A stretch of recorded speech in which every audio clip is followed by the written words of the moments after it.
And what is good in your hood, ladies and gentlemen? Welcome to another episode of Diverse Comics and Pop. And I'm your host, Raymond Leonard, and I create comic books.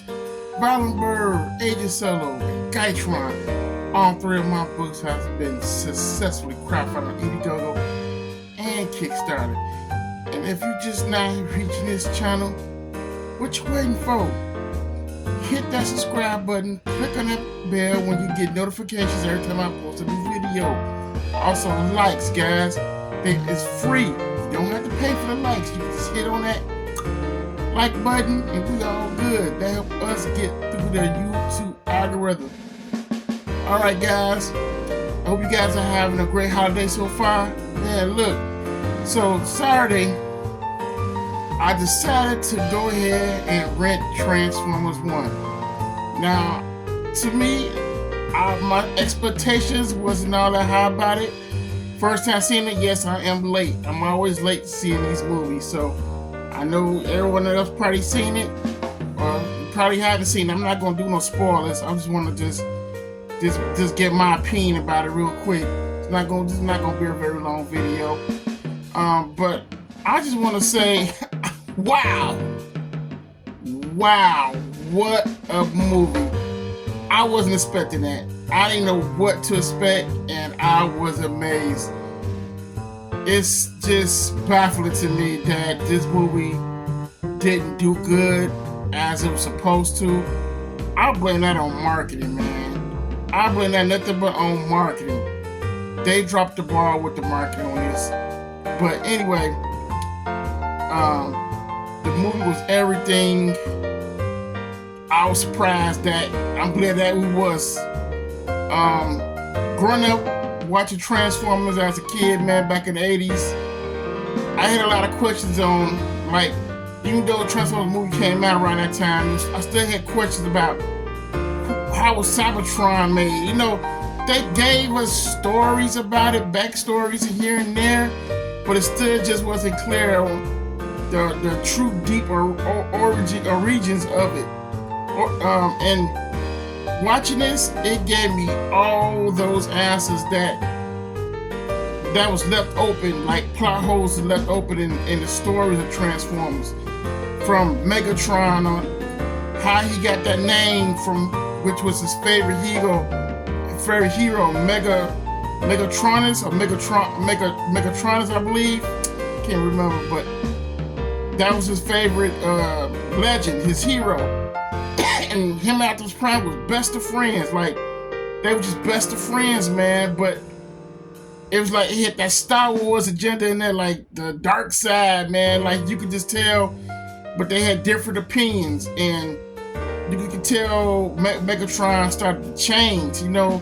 He wasn't nice no more. You know, it's almost like you could pretty much agree with him because he got tired of being walked on, got tired of being punked on and all that. You could tell that was building up in him. He couldn't take it all. He became that dude, man. He became evil. And I like how they had that, how he became evil. I like how they explained how they Starscream voice the way it was. How did it get that way? I like how they did that, man. That was just, man, that was spot on. And Bumblebee, who he was, and it was just, I love how they build up these characters. They gave me everything that I always wanted to know as a kid that they really couldn't really explain. They kept leaving those plot holes open. But the more when I watched this, it explained pretty much everything about, you know, why it was like a big why was all this happening with Transformers? Why was the Autobots fighting Decepticons, and this Transformers 1 explained all that, the reason why they're doing this. And man, this movie was, I watched it twice. Because I rented it on Prime. So, you know how Prime is, when you rent a movie, they give you like 2 to 3 days to watch it, and they shut it off after that. But I watched it twice, man. I watched it the day I ordered, which is on a Thursday, and I watched it again today, one more time, and I was just thrilled. I was thrilled about it. It was not a like boring scene at all. Everything was just making sense of how why this was all happening, how Optimus Prime became a Prime. And it was just, man, and how Megatron was just, woo, he was ruthless in this, man. How he became ruthless was just, well, you could see it was building up. You could see when his eyes turned finally red. Oh, man, it was just, the movie was good, man. Transformers 1 was on point, y'all. I recommend you watch it. If you haven't watched it yet, please do. This movie is, you can bring your kid into this, like the Transformers universe, by sitting them down, having watched that. Then he can look at the 80s, the beginning of the 80s, and he will understand what's going on. That's how great this movie was. This movie is for anyone who probably never watched Transformers in their life. They could jump on board just by watching this movie. And after that, boom, you can show them the 80s cartoons, the original 80s, G1, and it would just attach to that. And it would also attach with the 80s Transformer movie. Everything would make sense. I love this movie, man. Transformer 1 was, I give it 10 big ass bucket of butter popcorn and a big ass pop. A big giant ass global pop. Here in Chicago, we call soda pop, alright? So just letting you know. That. So you're like, Pop, what you talking about? Pop. This movie was, man, it was everything, man. I loved it all. I just hate that it didn't get its real due justice due to piss poor marketing. They dropped the ball on this. They should be ashamed of themselves. Hasbro and everyone involved should be ashamed of themselves. But the director did a phenomenal job. I recommend you check it out, please. You really put people on and watch the Transformers by sitting them down, watching this. It was playing everything. After that, you can watch G1, the 1980s cartoon. Everything was really explaining itself, because this was pure Transformer for fandom. This was Transformers. It wasn't none of that Michael Bay shit. It wasn't none of that the movie shit we've been seeing. It's just like they never just could get it right. But this right here, they got it right from all the way into the damn Matrix, the Matrix leadership, the Matrix leadership. God damn it, what's going on with me?